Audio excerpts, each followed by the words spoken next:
I will discuss a lot more about the equity issue as I go through this, and your very important point about deprived communities who are actually pivotal, both in terms of suffering from the impact, but actually are part of the solution. And I'll come back to that towards the end.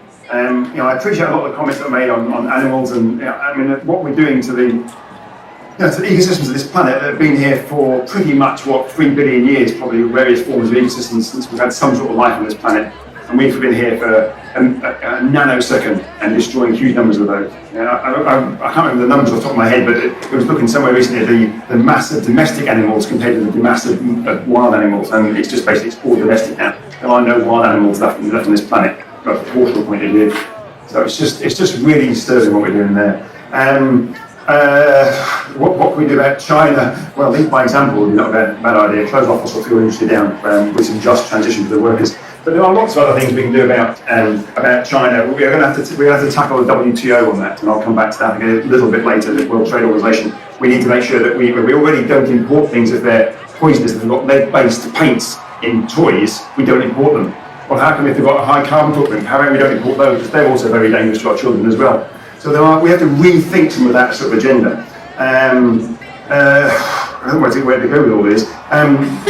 Perhaps I'll pick them up as I go. I'll try and pick them up as I go through. Equity was an important part. I'll come back to that repeatedly, and very much professors and probably a large proportion of you here are in the top 10 to 20% of global emitters.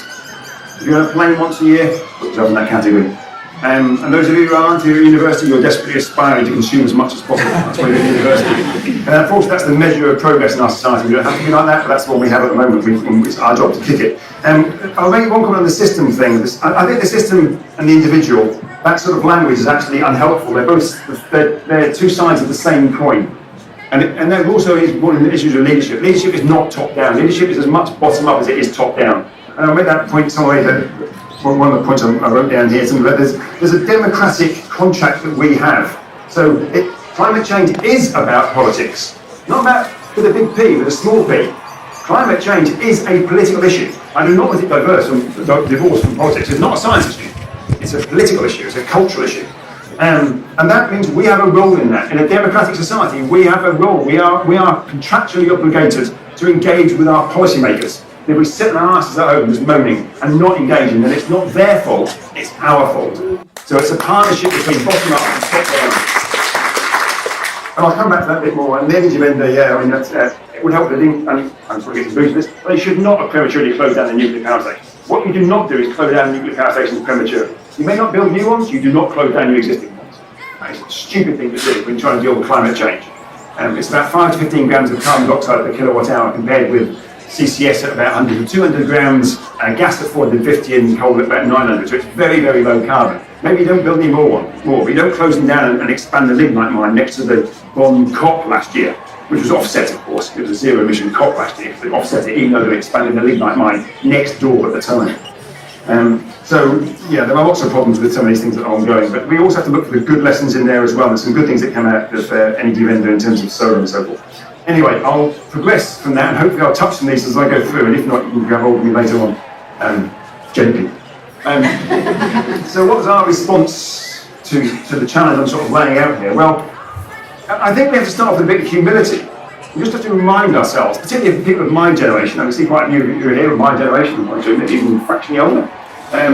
The first IPCC report was 1990, so some of you here, your parents hadn't met.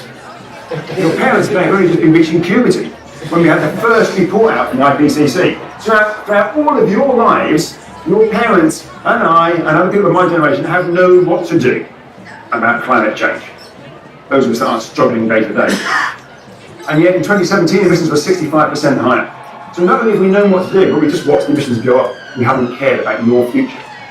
It was more than a fashion accessory, as I often say. And they're still rising. 2017, they went up by 1.5%, and almost certainly this year, emissions will go up again. In 2018, 28 years after the first IPCC report, over a quarter of a century since the first Rio summit, emissions are still going up. And so there are 28 years of optimistic rhetoric, smiling fools who think we're going to solve it with technology or some other, simple solution. This is a much more deeply rooted problem than we're prepared to accept. And we've had a whole litany of scams and stopped doing them. Offsetting. The amount of climate change conferences where you can offset emissions. Can you imagine what that means? If you offset emissions, double the price of your offset, which is only about £2 anyway. Double the price, pay £4, and it's a negative emission technology. You're sucking the CO2 out of the air, apparently, you fly around the world. Utter crap. So you're paying the poor person to die for us. But governments love this. That's why they develop a clean development mechanism, so they can pay Ghana to reduce emissions for us expanding our road network. And then we have the emissions trading scheme, with so many permits issued that actually prices remain virtually zero. Now, that is changing.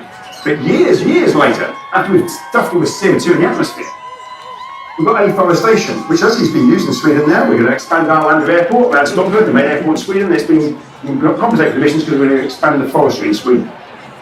Plant a tree, expand an airport. Speculative negative emission technologies. And when all of these things fail, we're already embedded in virtually all of the models that advising governments assume that these things will work. And not that they'll soak about 100 million tonnes here and there. You're talking about hundreds of billions of tonnes of CO2 to be sucked out of the system by these technologies that we don't really have yet. We do not have. They may work, they may not work. Fusion may work, fusion may not work. And then when that fails, we've already got economists and engineers coming together to look at firing rockets into the structure to spread out sulfur particles to reflect sunlight into space, or cloud brightening, which maybe is slightly less problematic. So we've already got people looking at these things. What we haven't done is reduce our CO2. It's a reasonable thing to do. Reduce our CO2. And we like to think it's all about China. But this is look at the UK or Scotland or Sweden or Denmark or France, the climate progressive countries. Imagine as PLCs, so not worried about just the convenient boundaries they use. So all leading on climate change, yet the emissions have reached virtually unchanged since 1990. So we'll often hear politicians and co-opted academics telling us how we've reduced our emissions. But actually, look at Scotland. It's had no reduction in its emissions in how it operates since 1990. Nor is the UK, nor is France or Denmark. And in aviation and shipping, remember the climate only cares about carbon dioxide emissions. It doesn't care about your convenient accountancy framework. And what we've done internationally, we just said that emissions from aviation and shipping are the responsibility of God. Because no country takes responsibility of them. But they do change the climate, surprisingly. Basic physics. So adding aviation and shipping, imports and exports, and we've had no reduction from these climate progressive countries. Now that gives a very different reflection on the position to start from. It's in humility. My generation has chosen to fail the next generation. And if you're the next generation, you should be really pissed off at me. But there's no point in just being angry. You've got to be angry and you've got to be constructive. So how do you tone your anger down and make it come together collectively so you can start to drive change? Remember, you have power.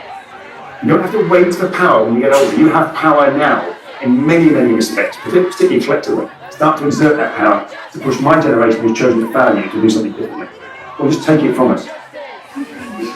So what's the IPCC tell us about Paris? And I'll come back through this later on to Mark's very point about this point about the Committee on Climate Change, which we're discussing this afternoon with one of the advisors to the bill, actually.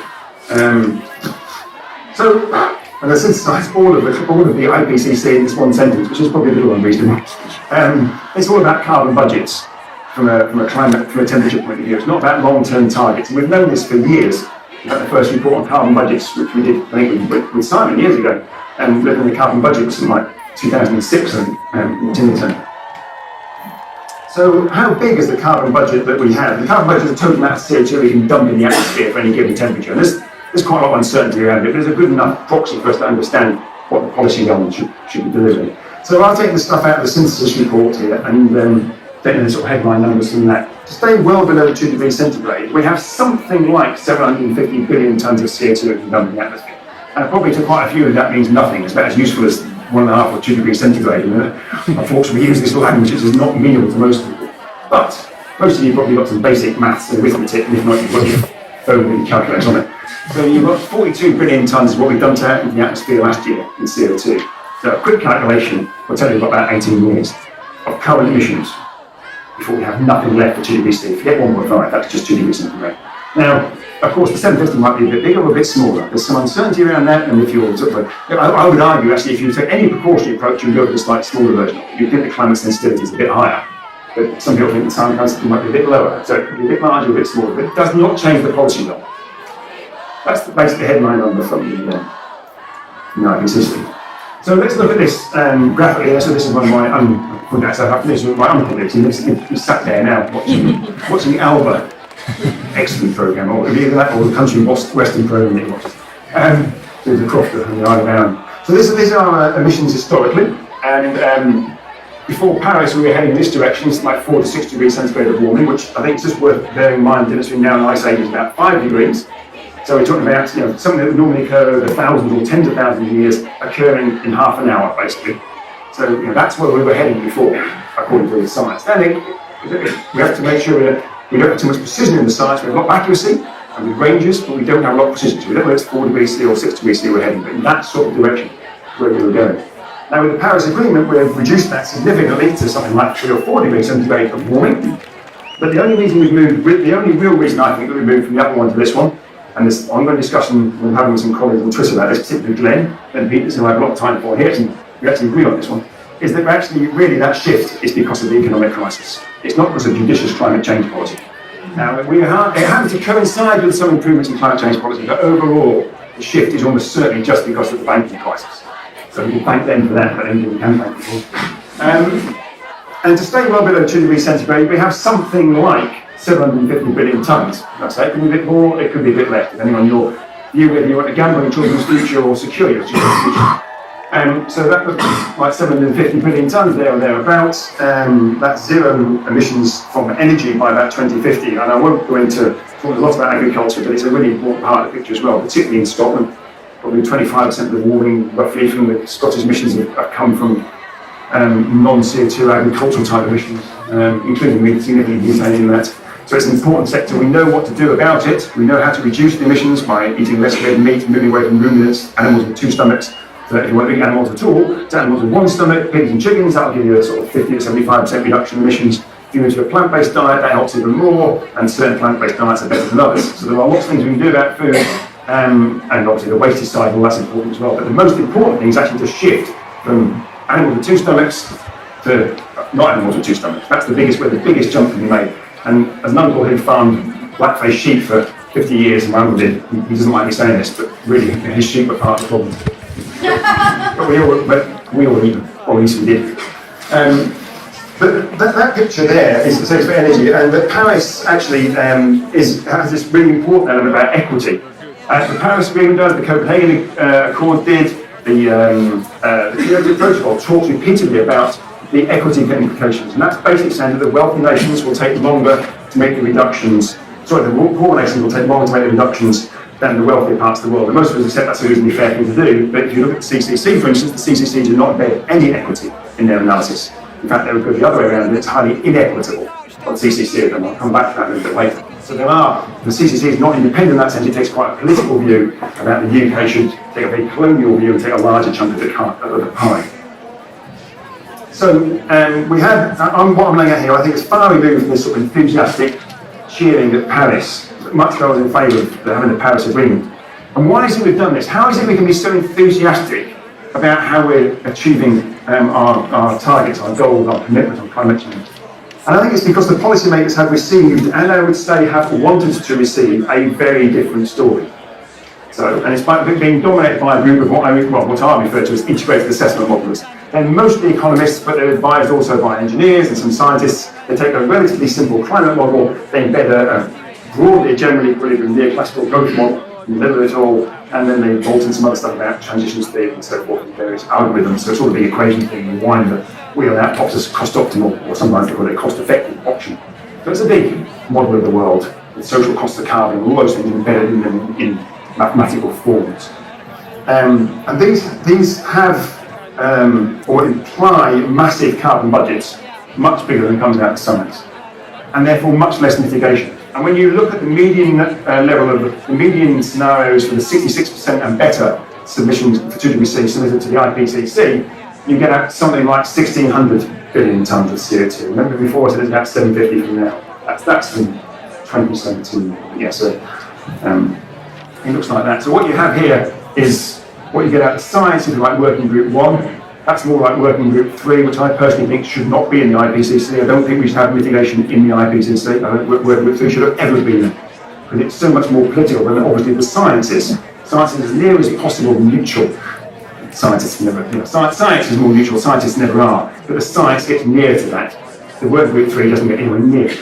Highly politicized.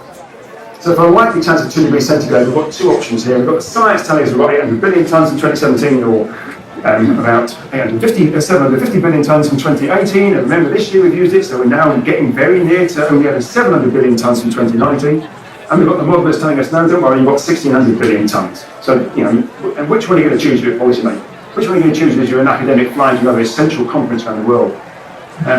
So we all love this. It allows us to go to Bali on holiday and the rest of it. So, how do we make sense? This along with Dr. Strangelove and Merchants of Doubt, are the 2 best climate change films that have ever come across, head and shoulders above anything else. This is a wonderful example of how simplistic men look at technology, and it's how we've embedded climate change. So I would recommend that. And the Merchants of Doubt is a wonderful film. Naomi Oreskes and Eric Colwell. Excellent. The book is really good as well. And we've done that by pulling rabbits from the hats. This sounds really flippant, but it's not meant to be. This is actually what we are doing. We are no different to the soothsayers advising Caesar about which day to go to war. So we've got these people who are conjuring up, and that's the appropriate term. I'm not saying I'm not opposed to negative emission technologies, doing research on them, but to assume they work is a moral hazard and is incredibly dangerous. So we have conjured them up, because you can't buy them. They're not in the shelves at the supermarket. They're in the minds of a few academics. They've embedded a few computer models and via various algorithms, and people are starting to think about how you might be able to deliver it. But these are not things that are there. And these are going to suck. And remember, these are in all of the models. It's not as if these are, there's virtually no model for good chance of 2 degrees C. It doesn't include these and or almost always both of them, massive levels of afforestation. To suck hundreds of billions of tonnes of CO2 out of the atmosphere. But notice again, beyond the end of the century. So that's what we're relying on. I think that's really disturbing. It goes on. We're relying on this because we can't be asked to act over here. So the power is some academics and policymakers, rather than focus on urgent and deep litigation today, because that's massively challenging politically and economically, you'd have to question Davos, we might do that. And we'd rather rely on non-existent technologies in the future. And so when I say we, I don't mean we, of course. I'll be retired living in Tuscany today. I mean, the younger people here, you invent the technology and suck our CO2 out with it, and pass it on to your kids to do the same thing. That's what we're doing. And so we're going to suck huge quantities of CO2 out of the atmosphere. You look at most of the scenarios, it assumes ongoing use of fossil fuels. That's convenient for the Treasury, isn't it? They absorb the taxes from it. And virtually no change in society, so wealth can remain there. And not to like our lives. It's a wonderful future, isn't it? Because there's no resemblance to any physics. So how do we go from a global position to Scotland? So I'm going back to our report now, how we shift from one to the other. So to limit to a 2 degrees C rise, we have a carbon pie, some simple stuff, or Manchester tart. That's a type of cake, because it's muddled up on it. So we've got Manchester tart, and it could be a bit bigger, and it could be a bit smaller, depending on what the science, what your climate sensitivity is, and so forth. But it doesn't change for policy mix. And we have to split this carbon pie amongst all of the world's countries. And that obviously is a bit of a challenge. You may want to say, well, I want a bigger piece than everyone else. There are essentially things in philosophy whereby what you would do is get the EU would negotiate for Ghana, Nigeria would negotiate for the United States, China would negotiate for the EU or something like that. And then actually, if you look in philosophy, it tells you quite a lot that actually what everyone tries to do is to make sure it's as fair as possible. If you get China negotiating for China, the UK negotiating for the UK, or the EU for the EU, and Americans, everyone tries to fiddle it so they get the biggest piece. So there are some really good examples in philosophy about how to do this sort of thing, but we don't take it up to that because we don't care about climate change. So what is a fair slice? The question we asked in the report, what's a fair slice for the OECD?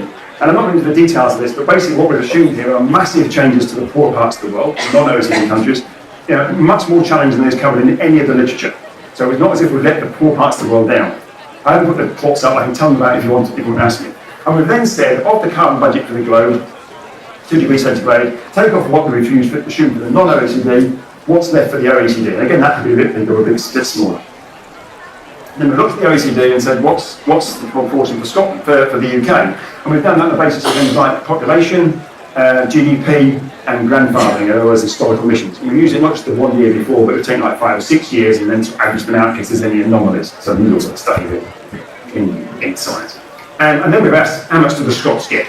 of that. And then we've done the same sort of thing there with population, GDP, and grandfathering again. So you do that as well. And we've done the same thing in Sweden. We've done it for the lands in Sweden. We've just done it recently for the EU, because we asked to provide some of this information for the EU who's thinking about producing budget. And that's the numbers for Scotland, including innovation shipping, but excluding imports and exports. So that's what it means. Nothing to most of you unless you're sort of spreadsheet geeks who love carbon, but to give a bit of a different feeling, that's 5 to 9 years of carbon emissions. 5 to 9 years to blow 2 degrees C out the window. Not 1.5, 2 degrees. Remember, this isn't a really fantastic chance of 2 degrees centigrade. This is just there's a reasonably good chance. You wouldn't get in a plane. Hopefully you wouldn't get in a plane at all, but if you were to get in a plane, imagine that, then you wouldn't get in a plane if it had a sort of 1/3 chance of crashing. Probably not. Probably not quite good for emissions, because people very quickly stop flying. But that's what we're prepared to accept here. So 5 to 9 years, only for a sort of 66% chance of cell 2 degrees centigrade. So, what was that picture again? So, if we take those budgets and say, well, what does that mean in terms of mitigation rate? Because the overall budgets don't necessarily mean a lot to a lot of people. It's about a 10 to 15% reduction in emissions every single year, starting now. And when it says now, I mean at the beginning of this year. So, we're already a year behind. And remember, cumulative emissions mean that every year you don't hit your percentage, the next year the percentage is higher. And that's the big problem that I think a lot of people really struggle to grasp. It's different to long-term targets. So if you hit 7% this year, well done, except you're still way below what you should be. So next year you're going to have to hit maybe 11 or 12%. And if you fail that again and just hit 8%, then it's going to be higher again. And that's the problem, because my generation chose to fail for 28 years. There's very little budget left. You need to look at a total reduction from carbon dioxide from energy of about 80% by 2030. Completely different to what's in the climate bill. All the sort of rhetoric we normally hear, or indeed what we hear from the Committee on Climate Change.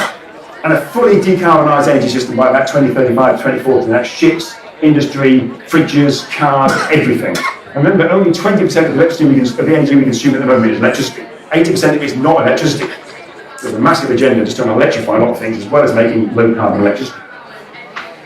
Let's compare this with the CCC, which I have a lot of time with him. Chris Stark, I've had a few meetings with him now, the new CEO at the CCC. I think the Climate Change Act, was saying today, I think the Climate Change Act is a wonderful piece of legislation. It's way ahead of 2008, the Climate Change Act. It's way ahead of Sweden's climate law that's brought out this year. It's still the best that's there. The problem is it relies on the minister with integrity to instruct the CCC to do things that, like Leon, to be more independent, to do the analysis more brutally, rather than just relying on asking them to really do things and massage it around an economic framework. It also, I think, requires the commissioners of the CCC, going back to Mark's point, I think the commissioners of the CCC, even though I've got a lot of time and respect for them, I think they have let us down. I think the commissioners of the CCC have not held the line of integrity that I would expect people from their scientific foundation to have done. I think they have sold out. So I think the CCC has been only semi-autonomous from government and has taken a political agenda, not a scientific agenda. Having said that, the Secretariat are excellent, and they would do a scientific agenda if they were asked to by the Minister and if the Commissioners supported. So there's the CCC scenarios, or general pathway. Take away the noise and plot out 2 degrees centigrade will look something like that. And it's always the same if you use the Swedish climate change law as well. You get the same sort of thing. 2 degrees C is so much more demanding than what the CCC is saying. Remember, that's 2 degrees C, not 1.5. Why are there such differences? And I'm just picking on some of these ones now. First, the CCC's analysis is for an 80% reduction by 2050. It's actually not for 2 degrees centigrade. Now, I would argue that actually in the early days they used a framing of 2 degrees centigrade, or relative 2 degrees centigrade that fed into the 80%.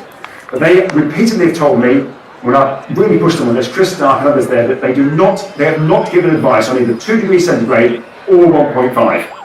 And I've repeatedly pushed them on that. They said, we give guidance on the 80%. Now, the 80% came out of a view of 2 degrees centigrade, but they no longer advise on that. Of course, they can do it, it's asked to by the Minister. And the Minister has not asked them to look at 2 degrees centigrade. The Minister has asked them to look at 1.5 degrees centigrade, but with no change in the budgets up to 2032. In other words, don't look at anything. The Scottish Minister, thankfully, has written a letter which actually says, no, you can open up the box between now and 2032 as well. So the Scottish Minister asked the CCC to do something that was really important. But the UK Minister, Claire Perry, said, let's close the debate down. So the CCC also assume a planetary uptake in negative emission technologies. The most conservative reading you could have in the CCC's work is 3 billion tonnes of CO2 sucked out of the atmosphere in the future when they're all retired. I think it's probably nearer 7 to 10 gigatons sucked out for the UK. So that allows us to have much less mitigation rates. So we would argue in our work, we have not included negative emission technologies. I would hasten to add, we think we should research them, should be a major funding programme on negative emission technologies, but we should not assume they work in our scenarios. Instead, we assume they work in all of our scenarios. The CCC ignored the equity steer in Paris and every other agreement as well. So they say, we want a larger piece of the pie, and then they work out what's necessary to deliver on that large piece of the pie. I think that's unfair, I think it's not in line with Paris, and I think we should be pushing the academics, again, rather than the typical quiet people, but we should be speaking loudly about this, saying that's not in line with what our commitments are. We explicitly embed an equity dimension in our work, which is why it's so different. The CCC analysis is for all UK CO2. We're focusing just on the energy component here. We've done it in the Scottish report, we've looked at deforestation and process emissions, but the reason we separated these out is that process emissions from cement, which are about 7% of the world's emissions at the moment, that's the manufacture of the chemical process of making cement. Cement is essential for the development of poor parts of the world, and indeed for making the low carbon agenda in rich parts of the world. And to penalise poor parts of the world who want to have a decent infrastructure, I think is unfair. So there are no alternatives at scale yet to cement. So we've made some scenarios about that, and lots of other things in there to make it as low emissions as possible, as quickly as possible. But I think it's really important. And just give some sort of idea of it. In the EU, I think we use about 300 kilograms of cement per person, and the Chinese use about 3,000 kilograms per person, because they are building an infrastructure that we already have. And deforestation, we've already deforested and used the land for all sorts of things, and then we blame other people when they deforest. I don't think we should be deforesting, but I think we are part of the problem. When Brazil chooses to deforest, or Malaysia or Indonesia, that's partly our problem. It's not just theirs, we've done that. So I think just to blame them for it is inappropriate. So I think these things should be global overheads. And we can discuss that later, because there are no alternatives to those things at scale at the moment. And the CCC use 5-year budgets and which exclude aviation and shipping. I think they should be included. Now, I understand the Scottish Parliament is actually including aviation shipping, so all credit to it for doing that. I don't know how it's actually doing it, but it's good that it's actually doing that. But the UK, it is in the 80% target, but it's not in the budget. Don't ask me what the logic is for that. I can't understand it. We include aviation shipping. So there's some big differences between us and the CCC. There are some other ones as well. But if you think what they're doing there is right, then we get a different budget. So let's come towards the end now. Let's look at real action on climate change. What can we do to deliver on it? I just realised I meant to put some other slides in that. Took out anyway, never mind. They were the ones that actually said what we do need to do. So CO2, as I said before, right from the sort of early experiment, is hugely skewed, and you're probably familiar with this plot. It sort of comes out of the Chancellor and Piketty work. This is where the emissions are from our activities. And I think this is really important. This is at a global level, but I'm pretty sure that this works in Scotland as well. It probably works in this audience here. Someone did some work in Sweden recently looking at professors. Professors had 5 times the carbon footprint of their postdocs and 15 times of their PhDs. 15 times. I'm sure they're worth it. So what I'm trying to say is that the emissions are massively skewed. And if you live in Bearsden rather than John Chapel, then your emissions will be much higher in Bearsden than some poor person bringing up at 10 o'clock from John Chapel. So they'll be the same in Scotland. Most emissions are due to the activities of a few. 50% of global CO2 comes from 10% of the world's population, 70% of global CO2 comes from 20% of the population from our activities. That's the industries doing things for us, or industries factored in there. These are all emissions globally. I would argue, given that, and what I'm saying there, there is no way out of this. If we're serious about the 2 degree C framing, and as someone said before, we like to blow right the way through it, I think that's true, but if that's the case, we need to be honest. We need to let poor people know in other parts of the world that we're not going to make reductions for them, and therefore they need to be adapting to 4, 5, 6 degrees. So we should be honest about that. If we are going to hit 2 degrees centigrade, I would argue this is a framing for it. I'm not saying what the details will be, but first, you have to get off the emissions curve now, and there's no way you can do that with kit and tech. Even though as an engineer, I really wish you could. Just sort of being an mechanical engineer who should design and build offshore oil platforms. So I've got some idea of engineering. We need profound changes that have to be regulated for by the high emitters, by people like me. This audience perhaps is slightly different, but my guess is most of us are fairly high emitters. And so we need to have to see that, and that could drive emissions down very rapidly indeed. Another start gets off the curve, and it also allows the poor parts of the world to see their emissions rise, which is what we want. I want to see emissions in poor parts of the world going up. because I do not want the poor to suffer as a consequence of climate change. I want them to benefit from it. In the near term, we need also, and this takes a little bit longer, but not much longer, very stringent energy efficiency standards and conservation as well. But we have to watch out for the rebound effect. You have this paradox that every time we save some money on one thing, we buy a jet ski or another flight. But that's not insurmountable. We can do lots of things around that with progressive bitumen tariffs and all sorts of other tools that we can use to address that. And of course, we do require a massive shift in our energy system to becoming fully decarbonised. Not low carbon, zero carbon. It's one of the reasons CCS can't be part of it. CCS is going to be 100 to 200 grams, as I said before, per kilowatt hour. It's very high. So 10 to 30 times higher than renewable nuclear.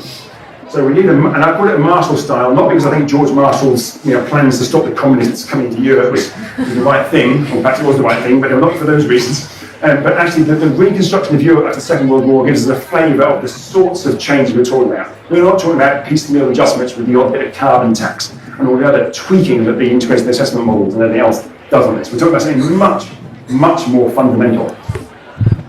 This is akin to the shift in productive capacity of society in World War II. I mean, people don't like these metaphors, but they capture the essence of what we're talking about here. Even if we don't have to, really why we're doing it. We're not going to make tanks this time, we're going to make trams. And just to give a flavour of what this is like and why it is we don't like it. When I say why it is we don't like it, I mean why it is that we, the people that set the agenda, as Davos said, including us literati professors, why we don't like this. Because it actually means that the resources and the labour that go into allowing us to have large homes, holiday homes, second homes, prestige cars, SUVs, multiple car ownership, highly mobile lives, frequent flyer miles, all that sort of things, business and first class, high levels of consumer goods, and a reliance on Scotland and the oil and gas industry. The resources gone into those, both the labour and the economic resources, this is not an issue about being a socialist. This is simply saying that those resources are needed to make the Marshall-style transformation of the energy system. So we can go back to all this inequality once we've got back to zero energy. So there may be some other sustainable development criteria we might consider. But from a climate perspective, all of this in here is getting us off the carbon-based energy system. So once we go back to that, we can head back to massive inequality and all that other stuff if we want. So it's not a socialist agenda, it's simply an agenda of maths, science, and our commitments. We need a zero carbon industrial strategy, and we can now talk about that again. That language is likely spoken about in industrial strategy. People of my generation will know that for 30 years or so, that debate was closed down. You couldn't have industrial strategy. You have to believe in something called free market. Which, of course, there's never been in a free market, so there has been a market mechanism. So anyway, so there's a positive narrative around this. This is massive. This comes back to the gentleman's point over there. There's massive jobs opportunity here. Secure, high-quality jobs for the next 2 generations in making the transition. Just look at the rubbish housing in Scotland. I quite like it aesthetically, but it is terrible. As my Swedish friends point out, their tents are more efficient than our houses.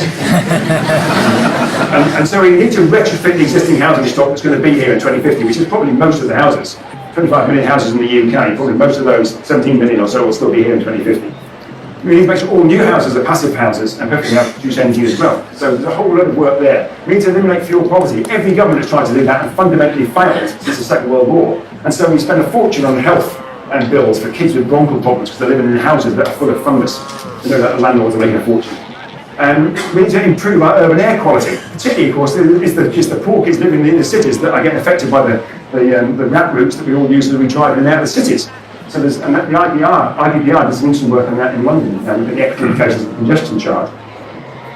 Strong indigenous tourist industry. Every pound that flies into the UK, £2.73 flies out from a tourist point of view. Not surprisingly, because it's often a bit warmer somewhere else. Prosperous and healthy future for our own children, and perhaps showing some international leadership. Actually, in this case, when I say it's Sweden and also in Scotland, I think you have a sense of being a more progressive place than the UK. I'm not saying it's all going to be easy. I'm not saying that you will agree with that, but I do get. Maybe it's being romantic because I've been coming here for so many all my life. I've been coming here, but it does feel somehow slightly more that it has a social contract. Sweden's got it much more strongly. Scotland still feels like it has something like that. Look at the referendum in Scotland. It may not think it was very good, but it was much better than the crap we had about Brexit. That was how not to do a referendum. The Scottish one, regardless of whether they thought it went one way or the other, I thought it was a much richer debate that was had up here. And that was okay. There were lots of problems with it as well. So, are there any deep system changes? around the corner. But what I'm suggesting here is system change. And someone said, should we talk about system change? There's no choice. We either change the system rapidly to reduce our emissions, and that's massive system change, or we don't bother, and then system change hits us, called climate change. So one has a slight timeline. So system change is inevitable. It's a natural outcome of our failure to date. When I went to Bonn last year to the COP, I was really depressed when I came back. It was the worst. I looked at many of them anyway, so they don't fly, so it's quite hard to get to them. I get to Bonn. And it was the worst I've ever been to, and I started to think about it, and I sort of wrote something on the way back. And really, what I was thinking about was that, whether it's politicians, scientists, academics, businesses, journalists, civil society, we're all going there hand in handcart, and we're going there fast. And I think we need to be honest about that. But my question then to myself I was really depressed. It was a 2-day journey back to Sweden. I was really quite depressed. So I wrote this cathartic piece for myself. Is there any light in there? I was trying to write it. It's often when you write, you start to think it. And one of the picture was. We'll go to hell in a handcart. You can put your choice of politicians on. Not much. So I wrote something which is actually just for myself, but actually something called The Conversation, which some of you might know, picks up sort of academic blog type pieces that got picked up in there, and it got reduced a bit later. My nice flowery words got taken out there. So hope from chaos, political upheaval lead to a new green epoch, which sounds a bit desperate, but actually I think there's something in it, so bear with me for a second. 2008, 10 years ago, I would argue there's been a massive set of huge systemic upheaval since 2008.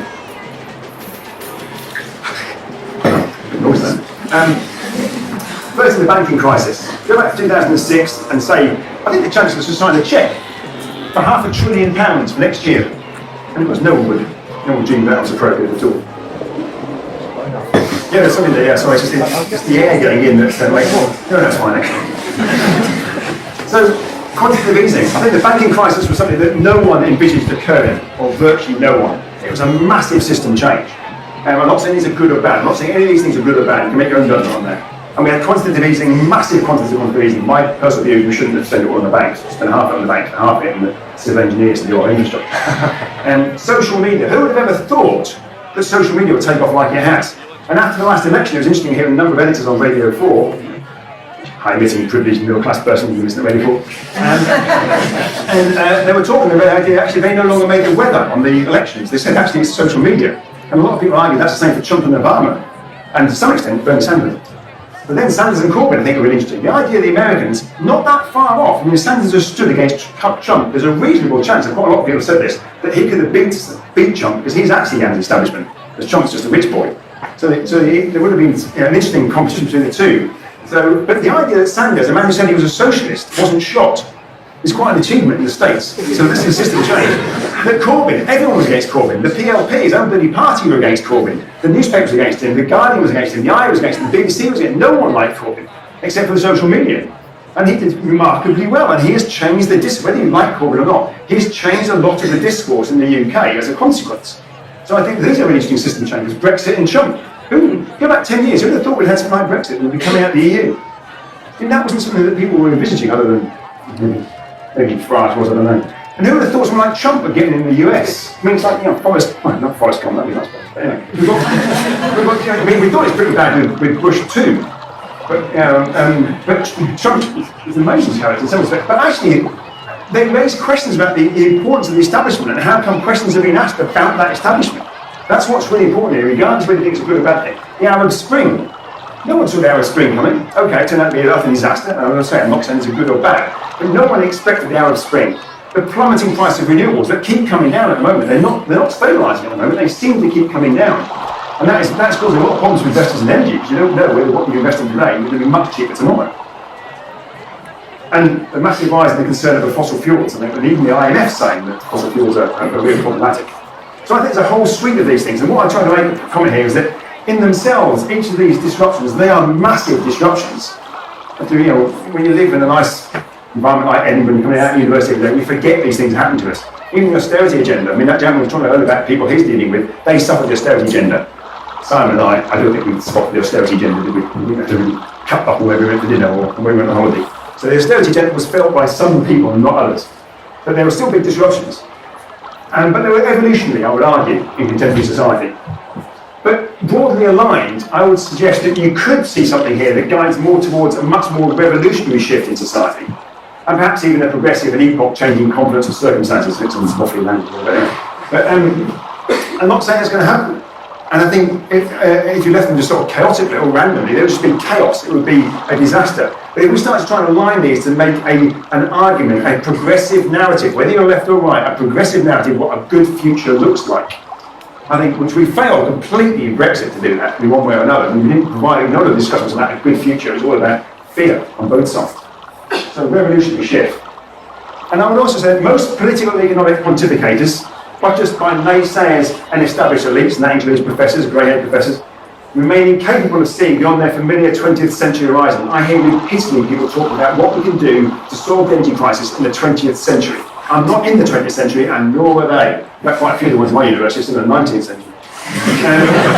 But the 21st century is already proving how the future is a different country, and could yet be shaped by alternative interpretations of prosperity and sustainability and equity. And that comes back to us. You're a massive, powerful force here.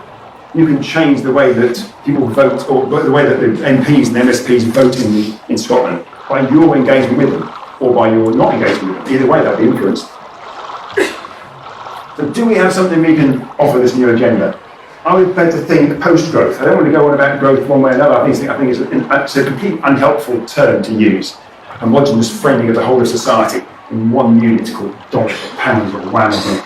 And be open-minded about technical opportunities and limitations. Far too many of us as engineers are wedded to particular technologies. We need to be much more technology agnostic, but think about the broader sustainability criteria. Consider short-term rationing of energy. That's what the issue is about. We have to ration energy. Because in the short term, you can't make it decarbonised. So rationing. Stand up to the bullying of the status quo, the city, the Davos set. The amount of academics I come across, particularly PDRAs, who feel, to some extent, tailed in their freedom to speak by their supervisors. We need to open that agenda up. We do not want to hear too much more from people like me. Do we have the cogency, tenacity and courage to escape? And I was tempted not to use this language because it all sounds a bit too picking on this easy expression neoliberal, but I couldn't really find another way around it. I think it does describe it. You know, the neoliberal consensus that we've had, not consensus for most of us, the neoliberal consensus that has driven a lot of the elites in our society post-Second World War, really. I think, do we have the courage to question that? I think we're going to have to solve climate change. So to conclude, climate change is system change. And if we want to use the sort of logic of carbon budgets rather than the astrology that informs most of our modern work today, I think it begs fundamental questions of our norms and of our paradigms. We need to transform the energy supply, listening to the Marshall-style transformation of it, moving the resources of society to help do that. We need massive penetration of most efficient end-use technologies. We need profound shifts in the behaviour and practices of people like me and the high emitters, not just the Al Gores, but plenty of us in that top 10, 20%. We need to reframe success, value and progress. I mean, and you just think about the people who seem to be successful in the news and everywhere we look, it's all those that have massive carbon footprints, have massive consumption. That's considered success. Living in a small terrace house somewhere is not successful. That's a sign of failure. It's like Maggie Thatcher said years ago, if a man's on a bus, they've obviously failed. They shouldn't go on a bus, they should be in a private car driving around. That is not the way it should be in the world. We need to reframe that issue. And I also think, I did a lot of work in economics years ago on my PhD, even though I'm an engineer, and I do think our current economic model is simply not fit for purpose. In no other discipline would you use the current marginal economic growth model. It's all about small changes near equilibrium. What we are absolutely certain about, we're talking about system level changes far away from equilibrium. You would never use laminar flow to understand turbulent flow in aerodynamics. You would never use Newtonian mechanics to understand quantum mechanics. So almost every other discipline has different framings at different scales, but not economics, not the current form of economics. There's plenty of good schools out there, logical economics and so forth, but the current one, simply not fit for purpose. Great for telling you about competition between sock shops on the high street, but not telling you about whether you should put a certain technology in India or something like that. So it can't deal with those. This has to start now, you're completing in about 3 decades. Our choices between a short-term real politic or a sustainable long-term real climate. So it's between short-term economics or 30.5 billion years of physics, and my money goes in the latter. But we've a long way to go. Do we really care about these people when we think it's reasonable to have private yachts Do we really care about our own children? When we think it's reasonable to invest billions into space travel, which I always humorously try and point out, I'm actually not completely against, because as long as the tickets are one way, they're Bill Gates, Elon Musk, we see them there, heading off with their carbon footprints to Pluto, having to fund their tickets if there's only one way. And do we really care about future generations when we think it's reasonable to put, in my case, 85 kilograms of flesh and 3,000 kilograms of car to drive 10 kilometres to pick up 6 kilograms of groceries? Is that a reasonable thing to do? No, of course it's not. Do we really care about migrants entering our land in Europe who are coming from Syria, where they did have 12 years of drought, not caused the climate change issue, not caused the war in Syria, but certainly exacerbated these things? When we think, this is almost somewhere perhaps in Cheshire, when we go out cycling, there's plenty of bedrooms there that can be diverted to places coming from elsewhere in the world. So there are plenty of things that we should be doing. Do we care about other species? We're going to wipe out pretty much all the corals anyway, pretty much gone on that. And we think it's reasonable to establish a gas network. Now, Sweden's building a new gas terminal in Gothenburg. The EU is planning a whole suite of new gas pipelines to bring gas across to Europe for the next 30, 40, 50 years. Gas is very high carbon fuel. We really care about living in this amazingly beautiful, stunning planet, floating in this inky darkness. We don't know anywhere anything like this nearby that we can get to anyway. We think it's reasonable to fly to a climate change conference or a holiday in Bali. Ultimately, as Alex Stephan said, winning slowly is basically the same as losing outright. In the face of both triumphant denialism, Trump and his friends, and predatory delay, I would argue pretty much everything in the UK, Scotland, all the climate progressive countries and the predatory delay one, trying to achieve climate action by doing the same thing, the same old ways, guarantees defeat. It means defeat, it guarantees defeat.